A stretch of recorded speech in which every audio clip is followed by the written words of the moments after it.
What's going on, guys? It's Nick here, back with another video. Coming off a strong 12-6 last week, but Pollard crushed all of our souls, ran for 64 yards in the first half, then somehow 6 carries, -3 yards in the second half, finishes lower than 62.5 rushing yards. Of all the bad beats that I've had, and I've had plenty, right?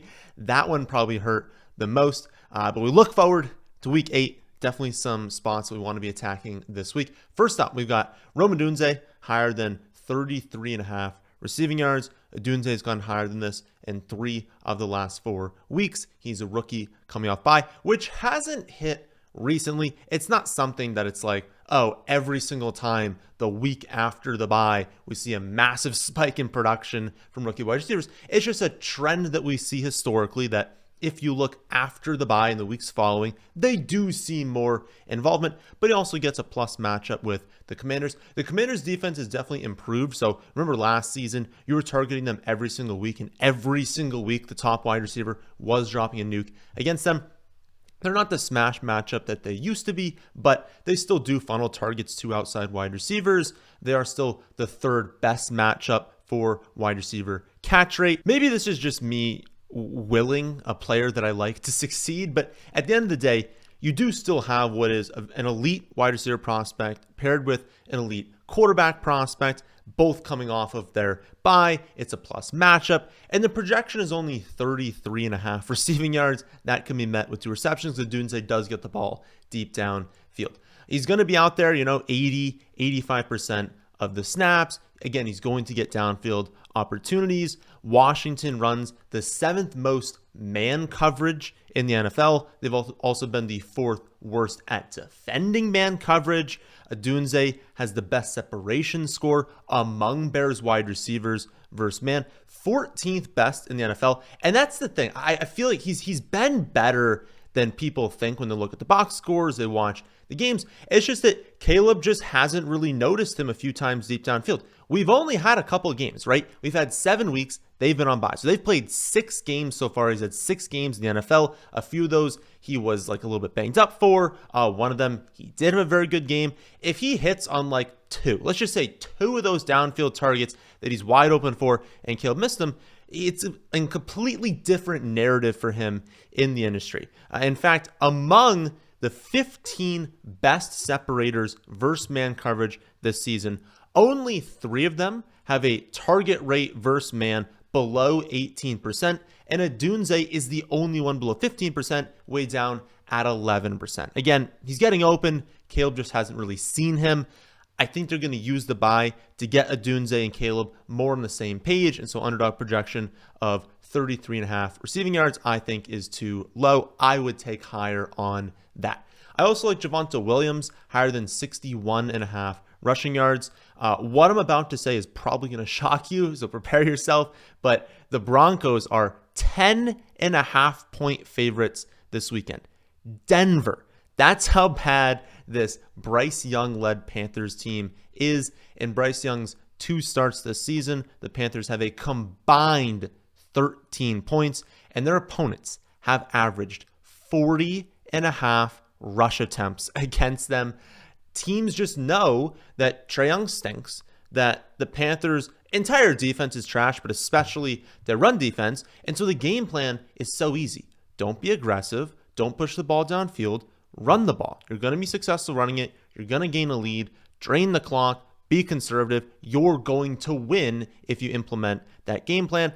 That's not good news for the Panthers because that's exactly how the Broncos would optimally like to operate on offense. They love getting their ground game going, leaning on their trio of running backs. One thing I'll also say is they love Estime, right? We love Estime as a prospect. But these fumbles could be an issue for him. And with the fumble last week as well, maybe there is a chance that they don't really expand his role. And we really see them focus on Javonte Williams again this week. Javonte had a rough start to the season, only rushed for 2.17 yards per carry over the first 3 weeks, failed to hit 24 rushing yards in a game. But since then, he's been really strong. Averaging over 5 yards per carry. He's hit 61 rushing yards in 3 of 4. Only poor game came in their loss against the Chargers. Defensively, no team has allowed more rushing yards per game than the Panthers. Only Dallas has allowed a lower stuff percentage, and then they're allowing 3 more rushing touchdowns than any other team. That is the one huge thing for the Panthers, is every single time opponents get into the red zone, you know a rushing touchdown is coming because it's so easy to run them. So not only do I like higher than 61.5 rushing yards for Williams, but I also really like him to score a touchdown this weekend. I just feel really good about this one because like the game script is so locked in. Anything can happen in the NFL, and there could absolutely be a chance here that Bryce Young develops somehow in those last couple of weeks. He does really well on the road in Denver. Like there's still a chance, I guess, that happens, but we can feel pretty darn good that Denver is going to win this game. They're going to be leading for most of it, and whenever we have a high level of confidence in not only the expected game script, but also the matchup being so strong, that just makes you feel really, really good about using players on that team. Honestly, similar take to Bijan. Bijan higher than 62.5 rushing yards. I feel really good about the Falcons winning this weekend. The matchup here is also really strong. Only the Saints and Giants have allowed more yards per carry than the Bucs. They also rank 5th worst in EPA per rush allowed, 2nd worst in rushing yards over expected per carry, 2nd worst in yards before contact per carry. Plus, they're going to be missing Godwin, missing Evans, likely missing Bucky Irving. Like, there's just a real chance here that the Bucs, who have been awesome offensively this season, way better than anyone anticipated, there's a chance that missing so many of their top playmakers, they kind of just fall apart, that the Falcons get up by a few scores, and they really lean on these running backs in what is a very good spot for rushing. Bijan also playing a lot better as of late, gained at least 4.9 yards per carry in the last 3 games. This is just another spot where, I feel good about the game scripts, feel good about Atlanta getting up, and we know the matchup is strong, so they should have no problem getting Bijan touches in this great spot. I also really like Najee Harris, higher than 62.5 rushing yards.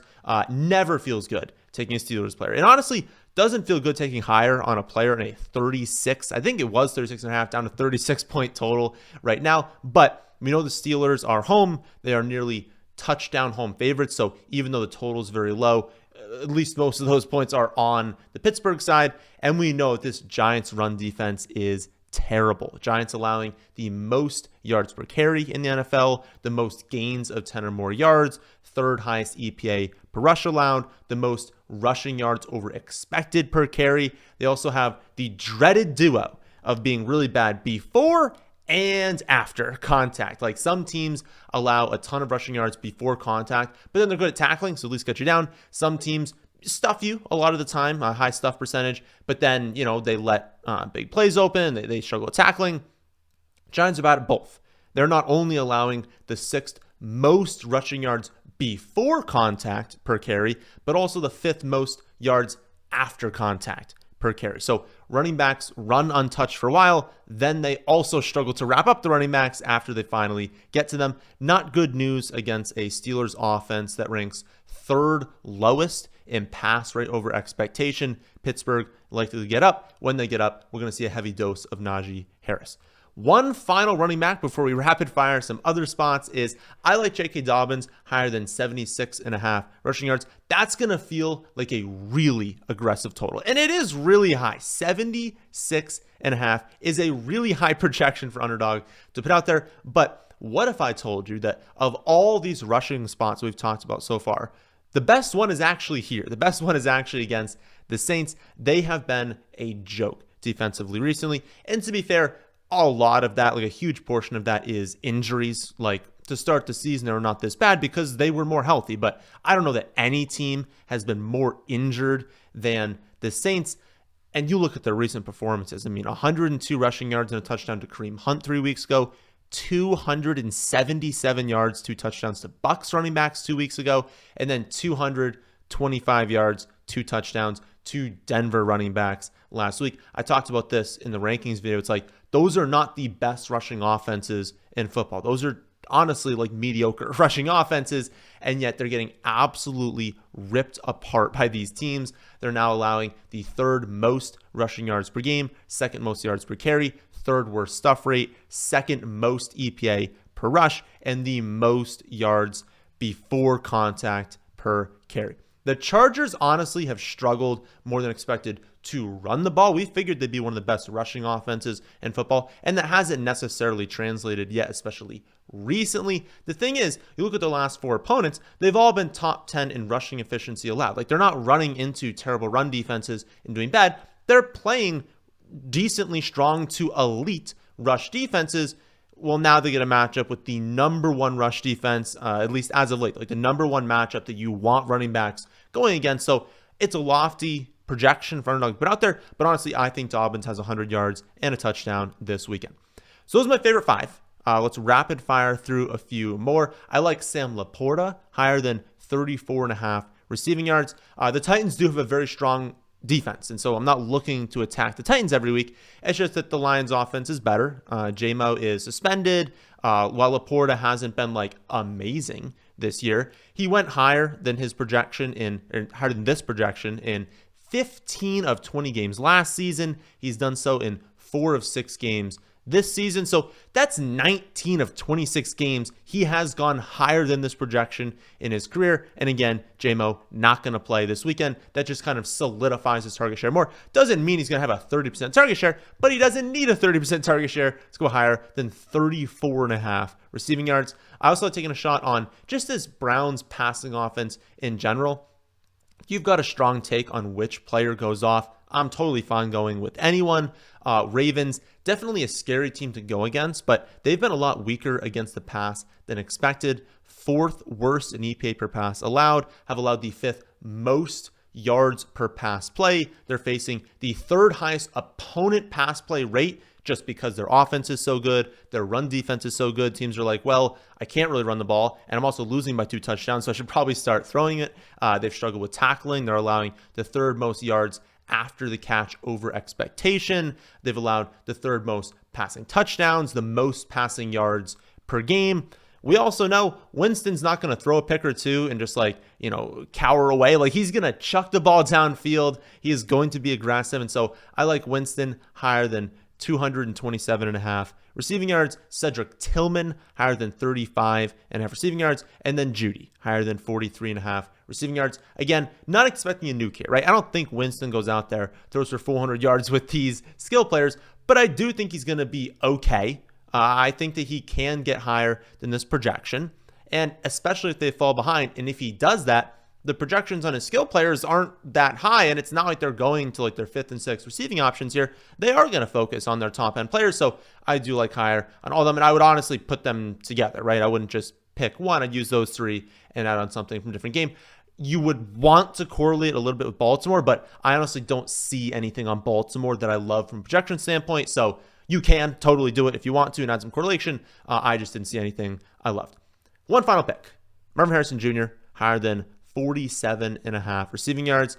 He's had some down games recently, but we know he's a superstar. We know that Miami on the other side, they're a strong matchup for outside wide receivers, and they also have Tua back this week. So Miami's going to do better offensively. Arizona's going to have to be more aggressive. We know that when they want to be aggressive, they do want to push the ball downfield to Marv. I also like pairing him with Achane, higher than 22.5 receiving yards. If one of them gets going, it just correlates really well with the other. Achane, 7 receptions in each of Tua's first 2 starts before, of course, concussion. I'm not expecting 7 receptions. That would be very, very high-end outcome in this spot. But I do think they're going to get Achane 2 to 3 design looks. Given his explosiveness, he really only needs 1 to hit here, 1 long play. But if he's going to get, 3 or 4 looks that are designed screen passes, you got to think he's got a decent chance of hitting on a long play on one of those. And if he does, again, correlates pretty well with Marvin Harrison Jr. So if you want to take any of these, make sure you're signed up for Underdog. It is Boosttober over there, so there's a free boost in the lobby every single day. Make sure you're applying these boosts to these picks so you can get as much value as possible. There's also a 20% boost on all Red Zone Rush entries. This week's $250 promo is going to be a Red Zone Rush entry, and make sure you're following me on Twitter for that so you don't miss it. And if you want to see any of these picks early, you want to tail these picks, you want to access my weekly rankings, detailed projections, weekly position reports, these picks before the video goes live, all you got to do is sign up for your first Underdog account today using promo code FFA and make at least one entry. That's it. You get access to all that, all the content on my site that are listed there for the rest of the season for free. So good luck to everyone this weekend. I'll see you guys on the waiver wire video for week 9 on Monday.